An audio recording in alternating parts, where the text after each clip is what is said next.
So it's a very good, actually, segue into my presentation, talking about how genetics and environment impacts neurodegenerative disease. I have to start by saying that I started last year at the Center for Neuroscience. My start date was actually March 1st, 2024. And a few days later was NeuroFest.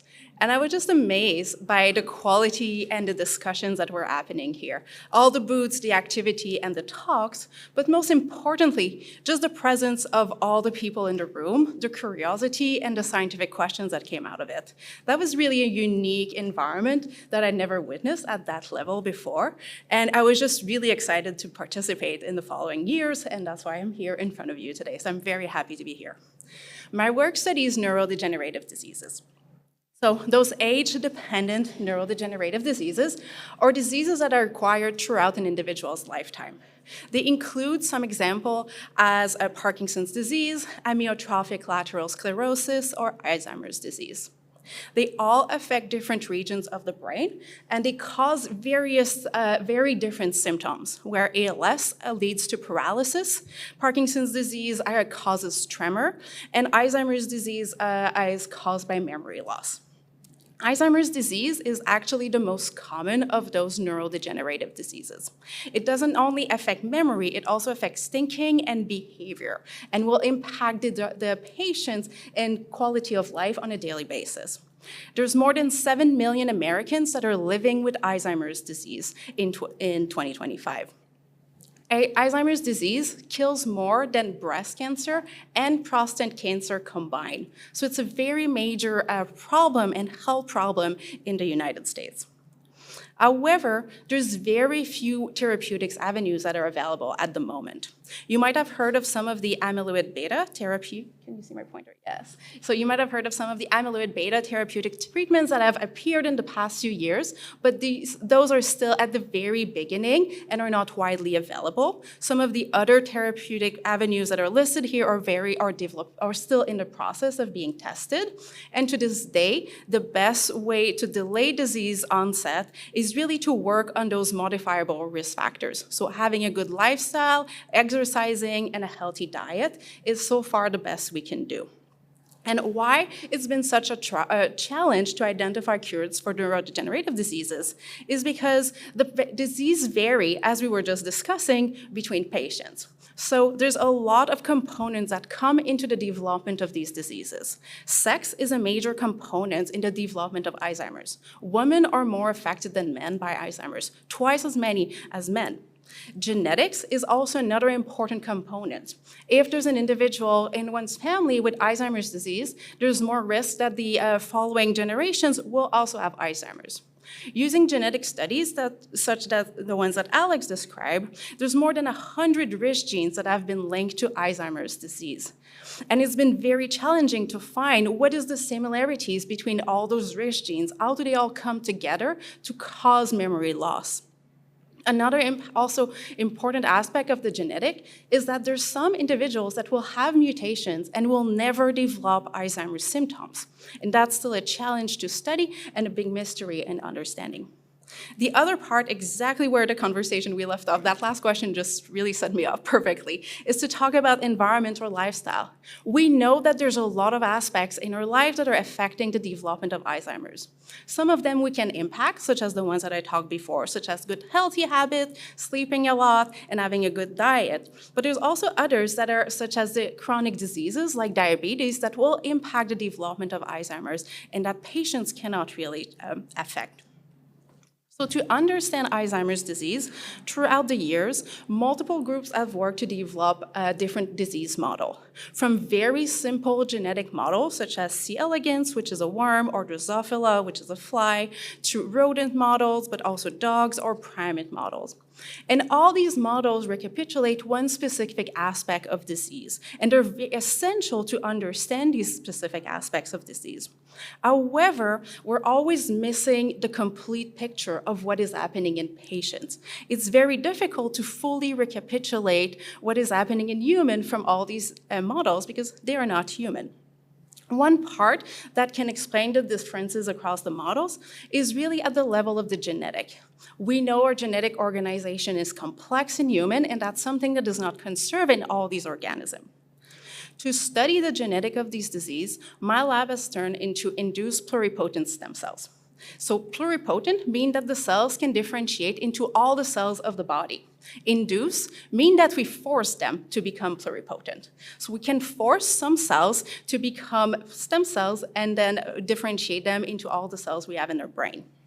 How does that work is that we can take a simple blood draw or a skin biopsy, just a little bit of the skin cells, grow them in culture, then we overexpress some transcription factors that lead to the pluripotency, and after that we can differentiate these cells into all the cells we have in our body. You can see here some examples of fibroblasts that were collected from patients and then what they look like when we turn into stem cells.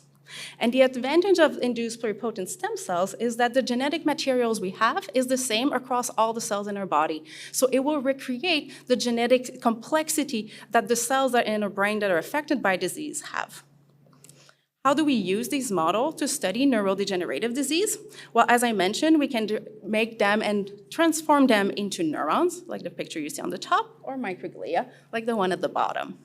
And then we can use them either as disease model, ask what is different between the patient's cell lines and the healthy donors in vitro in a dish and see what is changing.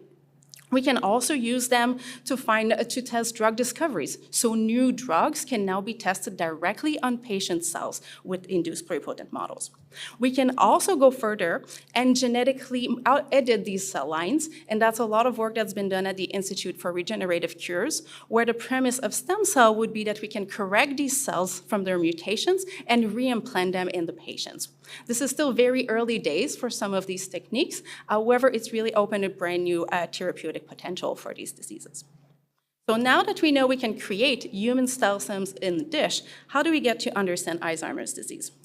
Well, as I'm sure you all are aware now, like the brain is composed of a lot of different cell types. There's a lot of different neurons. There's also those glial cells, astrocytes, oligodendrocytes, and microglia. And while we can make them all in culture, it's getting challenging to study them all simultaneously. So how do we get to find one cell type to study? Well, for this, we went back to the genetics of Alzheimer's, and we asked, where are these genes that are mutated in patients expressed? In which cell type can we find them the most? This is a representation of some of the most common risk genes in Alzheimer's disease, and the ones that are colored in blue are highly expressed in immune cells. Well, the brain has only one type of immune cell, and they're called microglia. So it kind of made our life a little easier to focus on those.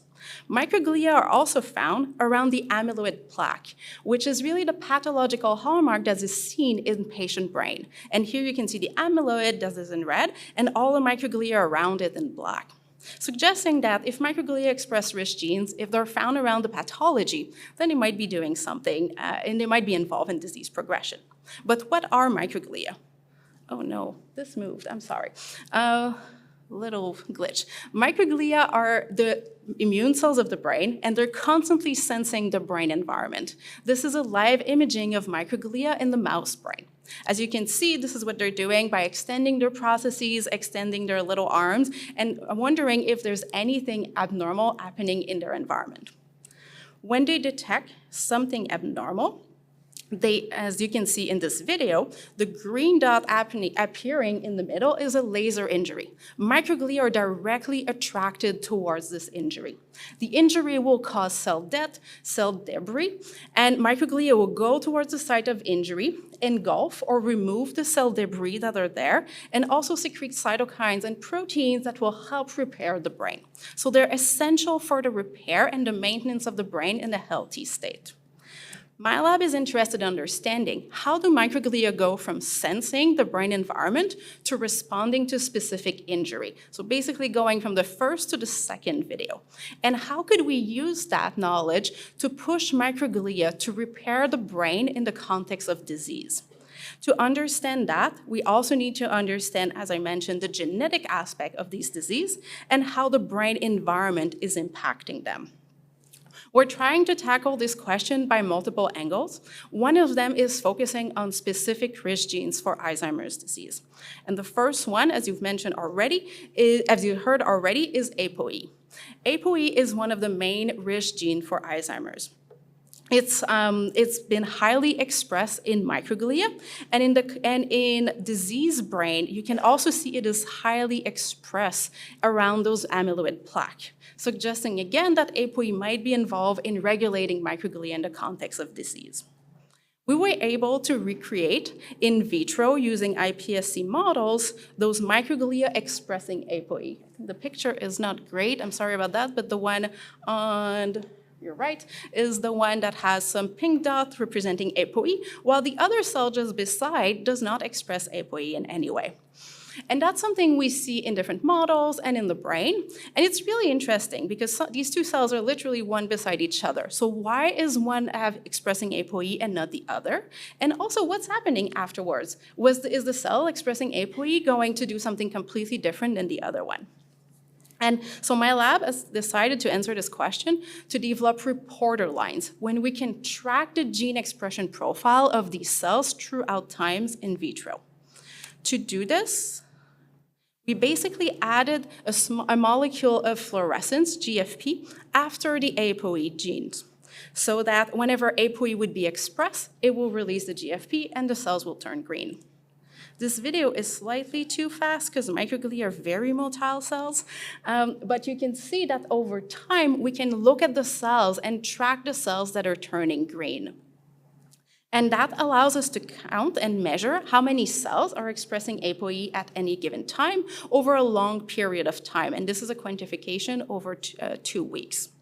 What we can do also is to go back to those individual images and ask what is different in the morphology of the cells that are expressing ApoE or in their function. Here at the bottom panel, you can see the orange is how much the cells have engulfed. So I said that microglia's role to protect the brain is engulfing and removing debris. And we can measure that in vitro.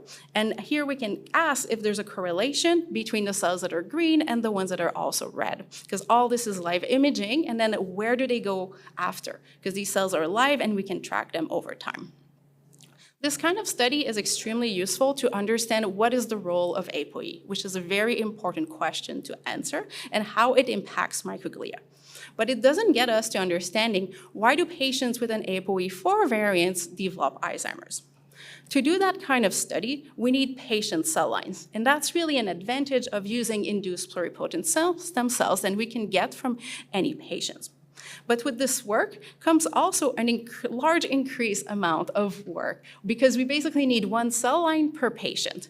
For these studies where we need dozens of cell lines at the same time, it is a lot of work when we're growing one Petri dish for each patient. So for my work, we have decided that to scale up what we were doing, we would pool the cell lines together. So instead of having this setup where one cell line is grown as one Petri dish throughout the differentiation, we pool the cell together in the same Petri dish. Decreases the technical variability, decreases the amount of work we have to do. The cells are pooled throughout the differentiation, they're all together. And at the end of the differentiation, when we use a readout of single-cell RNA sequencing, we have all the information about the genes that are expressed in each cell, and then we go about asking if there's any unique variant that are specific to that cell. And we can identify, going back to a pool of donors, and ask whose donor has this specific variant. So for example, if we go in the first example, this first cell has an no, sorry, that's not bad. I did not color the right ones, great. But for example, if we find a donor that has a unique variant, if we find a cell that has a unique variant, we will go back to our pool of donors and ask who has this unique variant. And that's how we can really scale up our research and study dozens of cell lines at the same time. When we have done a similar pool or a village, like you can see here, this is a village of 40 different donors. The graph on the left, you can see each dot is a cell, and each color represents a donor. We have run out of colors to make them very clearly different in this level. But we can ask, what is similar in the donors that are in similar regions of the UMAP? We can also ask, do the cell lines or the donors that have a similar ApoE genotype in the same regions of the UMAP? So do they express similar gene expression? So that's the kind of study we can do, and that allows us to understand how does ApoE4 affects microglia, and what is similar between those patients that have ApoE4 that is not found in the other control donors. And that's really how we will get to understand how does the genetics and environment impact the development of these diseases. I talked about this quickly at the beginning. I've mentioned that women are twice more at risk of developing Alzheimer's than men. That's the kind of study by scaling not the number of cell lines, we can compare men and women's cell lines. There's also a lot of other different genetics diversity that will impact how the cells are responding and impact how individuals are affected by Alzheimer's disease. And it's really using those studies and scaling up to have to study cells from patients that are from diverse population that will make it possible to identify drugs and treatments that will be working for all patients. So far, I've talked mainly about our work in Alzheimer's disease, but I want to highlight something that was quickly on my first slide and I did not talk about. I'm sure Jennifer will point out to me, but we're back to it, is that a lot of other neurodegenerative disease are also characterized by gliosis. Gliosis means the activation of glial cells, including microglia. So the work we're doing on Alzheimer's disease will also highlight how microglia are changing in ALS as well as in Parkinson's. It's still very early days to compare microglia across these diseases, but the idea would be if they're changing similarly, then maybe if we find a way to delay disease progression and maintain microglia in a protective state in Alzheimer's, it might also benefit patients from other neurodegenerative diseases. That's something my lab is very interested in studying. I will finish on the last point, really highlighting how the work I've presented you so far is a combination of stem cell biology, genetics, molecular biology, math, probably immunology also, and a lot of other type of science. And I think it's something you'll hear a lot about today. To develop those new tools and those new technologies, we really need to bridge across the different types of scientists and different types of science. To use these, so that we can really answer together all these complex questions. It's really important that we get everyone from their unique background, perspective, and knowledge at the same table and work together so that we can tackle those most complex problems in biomedical research. ApoE4 was linked to Alzheimer's disease in 1993. We have done tremendous work in understanding it in the past 30 years, but there's still no cure. And the disease is complex, and to answer those complex questions and find a cure, we really cannot exclude any scientists. And I will finish on showing you the amazing team of diverse scientists I'm working with on a daily basis. Many of them are in the room, and they all have their unique background, unique knowledge, and that's really been wonderful working with them. So thank you all.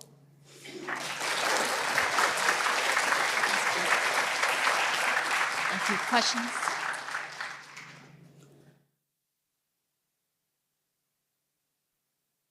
Hello, thank you for the presentation. So I wanted to ask about the genetic components of the Alzheimer a little bit more. To give an example from the cancer, the genes have stuck accelerator mutations, broken brakes, or mechanic problems. So in the case of Alzheimer's, is there a similar approach, or how does it correlate? So the challenge for studying genes that would delay Alzheimer's disease, that would be protective, is that it's an age-related disease. So there are studies that are starting to emerge, studying like centenarians or very old, like older people, and see if they have any variants or genes that is driving this protection.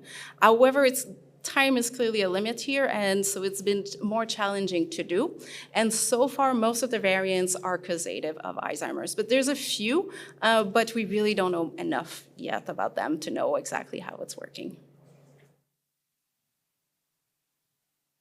What purpose does APOE seem to serve in cells outside of being an indicator for Alzheimer's or a risk factor associated? ApoE is a lipid protein. It's expressed in most of the cells of the body. It produces a lot of lipid droplets. So it's also, all those lipid droplets that are linked to cholesterol and the good versus bad cholesterol, HDL, LDL, ApoE is involved in the formation of those lipid droplets.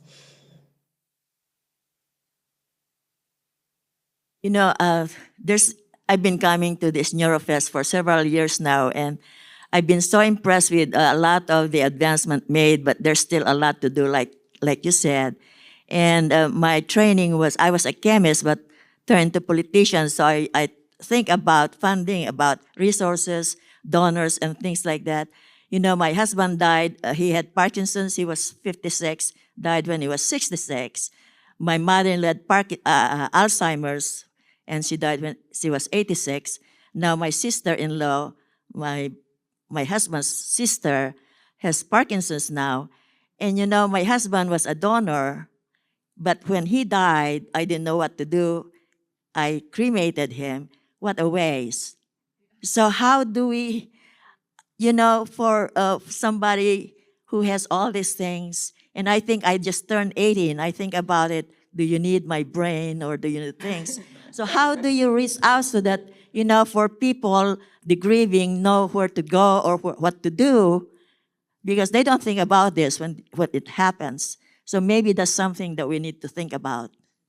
Well, thank you first. The fact that you're just bringing this up is already a big sign of support, and that's what we need in the first place. After that, specifically for Alzheimer's, there's an amazing Alzheimer's Disease Research Center, ADRC, at UC Davis. They are doing patient studies. I am sure they're also looking for either from studies in live in person, as well as collecting tissue, and we are working with them to see if they can start collecting cells. So I think reaching out afterwards is probably the best way to go, but we can talk about that more. Thank you for that question. We'll definitely add some information about that in our follow-up. Maybe Jennifer, you can repeat that, sorry. I was going to say, thank you very much for that question. We're going to do a little bit of research and add some information about that in our follow-up after NeuroFest. You'll get your email and we'll have some links for you to check in.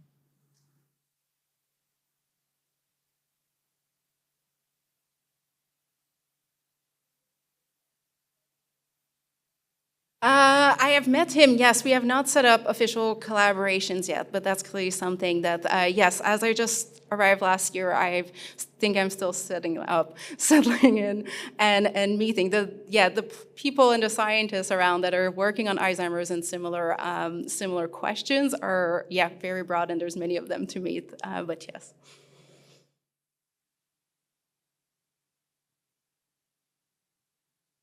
Hi, is there any correlation between the activity or health of the microglia and sleep or sleep disorders?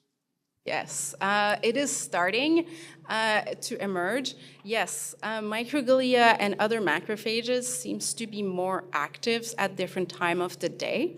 And I talked about how they engulf or they clean the brain from debris, but it's in the context and the video I showed you was from a laser injury, but our brain always produces some debris that needs to be cleared up. And it was shown that at night, they seem to be more effective at clearing up. And that could also help delay. That might be why sleep is an factor for the development of these diseases, that when you sleep, they might be cleaning more and your brain will be healthier for a longer time. But still a hypothesis that needs to be tested. This has been a very interesting presentation demonstrating the use of stem cells. I'm also wondering what use is being made of generative artificial intelligence in determining your findings? Yeah, well, I think we're clearly just at the beginning, but for how we look at gene expression and how we characterize the cells, as you might imagine, or if you remember the video of microglia, they have a lot of processes. It's really tough to quantify how their morphology is changing, but we know that when they're responding to an injury, their morphology changes drastically. And that's the kind of readout that usually was just like, yeah, microglia has a lot of processes or it has nothing, but artificial intelligence has really highlighted and found a way to quantify these changes much more accurately, and that will help us use what we see in the in vitro, use what we see in a dish, and then go back in patient tissue and basically correlate that, so that if we know from in vitro studies that when microglia are half less processes, they're responding to a specific challenge, then maybe we'll be able to go in patient tissue and find similar correlation much more accurately because of machine learning.